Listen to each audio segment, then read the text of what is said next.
Bonjour, chers amis. Votre ami Ousmane Bakary Sané, directeur d'école, linguiste, archiviste de la tradition orale, revient encore pour traiter le thème de l'Union africaine en Afrique et dans le monde. Dans un monde parsemé de ruses, de déstabilisation et de fourberie, l'UA doit aller au-delà de ce qu'elle est aujourd'hui pour arriver à la prise en charge des nombreux problèmes qui gangrènent les sociétés africaines. L'Union européenne et la Chine seraient les principaux soutiens financiers de notre organisation.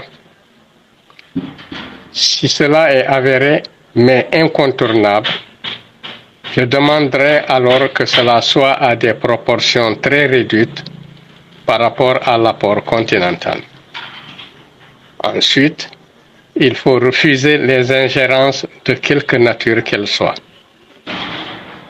Muammar el-Kadhafi a été assassiné dans son pays à la suite d'un soulèvement orchestré par une partie de la population, les bons rebelles appuyés par les Occidentaux.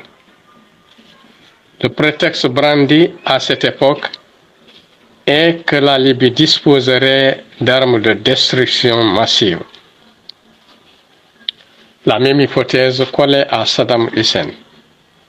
Mais quelques années après, la CIA a démenti cette hypothèse. Où était l'UE? Où était l'Union africaine?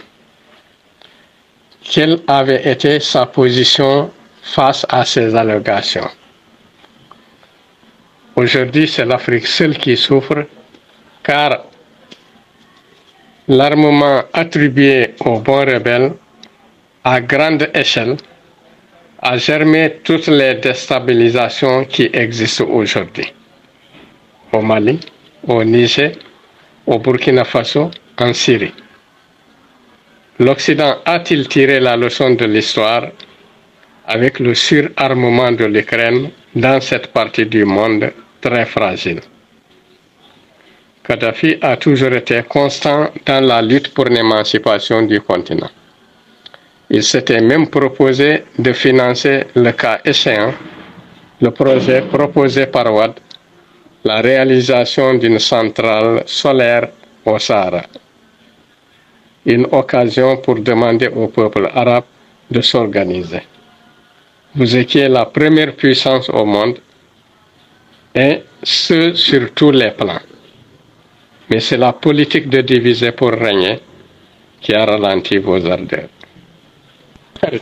Les présidents Wade du Sénégal, Olusegun Obasanjo du Nigeria et certains autres présidents ont proposé la Grande Muraille Verte, un projet ambitieux et très prometteur.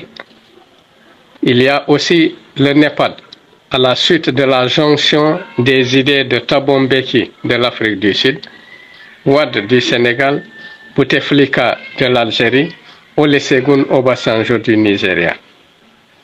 Qu'est-ce que l'Union africaine a fait de tous ces projets qui, à terme, pouvaient contribuer à limiter l'immigration? Il est difficile de croire que malgré ces centaines de millions d'hectares cultivables, ces énormes ressources naturelles et énergétiques, l'Afrique se met encore à mendier pour survivre. René Dumont aurait-il raison quand il disait il y a des dizaines d'années que l'Afrique est mal partie? Il devient clair que l'Afrique souffre de mal-développement. La situation en RDC devrait être un test dans la capacité de l'Union africaine à résoudre ce genre de conflit qui constitue un affront réel non seulement contre l'Afrique, mais toute l'humanité entière. Il est inadmissible qu'un pays, par des mouvements interposés, veuille déstabiliser l'autre. La réaction de l'Union africaine devait être sans appel. Le Congo devait bénéficier aussi de cette pluie de milliards qui tombe sur l'Ukraine. Que se passe-t-il donc entre l'Union africaine et l'Union européenne? Déjà en 1931, Paul Doumer, alors président de la France, disait « Mais au fait, si vous jetez à terre le mot civilisation, si vous ruinez, si vous sapez cette notion, au nom de quoi pourrions-nous justifier notre présence dans les colonies ?» Et Maurice Delafosse de renchérir, « Si vous revenez des colonies, si vous ne parlez pas des bêtes et des sauvages, on ne vous écoutera pas. » Ce à quoi Cheikh Hamidou Kane a répondu dans son aventure ambiguë quand il écrit « Ceux qui n'avaient point d'histoire rencontraient ceux qui portaient le monde sur leurs épaules. » Le problème de l'immigration est un problème complexe à la fois politique et géostratégique. Il trouvera des solutions si l'Occident accepte d'écouter le tiers-monde. Ce n'est pas un phénomène nouveau. Il existe depuis 1607, quand les Anglais sont arrivés dans le Nouveau Monde. Plus de 40 millions de personnes avaient rejoint les États-Unis d'aujourd'hui. Dans un discours, A Nation of Immigrants, John Kennedy disait, je traduis en français, une autre façon de montrer l'importance de l'immigration en Amérique est de dire que chaque Américain qui vit ici était soit un immigrant ou un descendant d'immigrants. Fin de citation. Il poursuit, je pourrais dire que trois choses essentielles, les persécutions religieuses, les oppressions politiques et les difficultés économiques constituent les principaux motifs de l'immigration chez nous. Fin de citation.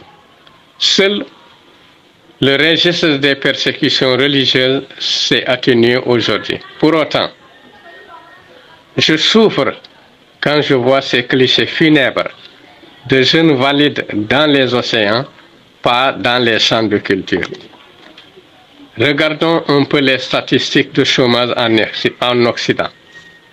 Nous nous rendons compte que ce n'est pas aussi reluisant. L'Union africaine doit se pencher de manière sérieuse à la résolution de ce problème. Que cela ne soit plus une immigration clandestine, mais régulée et régularisée, encadrée, obtenue de manière bilatérale ou multilatérale. C'est un mirage habilement fabriqué, une forme de colonisation. Maître Ablaye Wade du Sénégal avait déjà une idée. C'est une personne ressource, contactez-le. Pour moi, les responsabilités sont partagées entre les États, les peuples et les sociétés civiles. Les gouvernements doivent arrêter le tripotage des constitutions à leur guise et sans impunité. 40 ans au pouvoir, c'est inadmissible. Et arrêter cette histoire de référendum qui est un véritable bluff.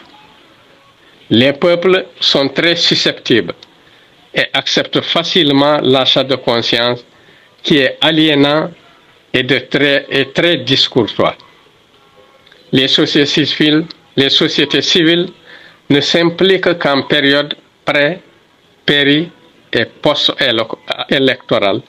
Il faut aller plus loin en expliquant au peuple le fonctionnement de l'État, des collectivités locales, de l'appareil judiciaire et législatif, de même que les enjeux des différentes élections. Souvent, les peuples croient par ignorance. Exemple, dans une commune de seconde zone, quand un candidat promet à sa population de goudronner les routes de sa commune, il raconte des histoires.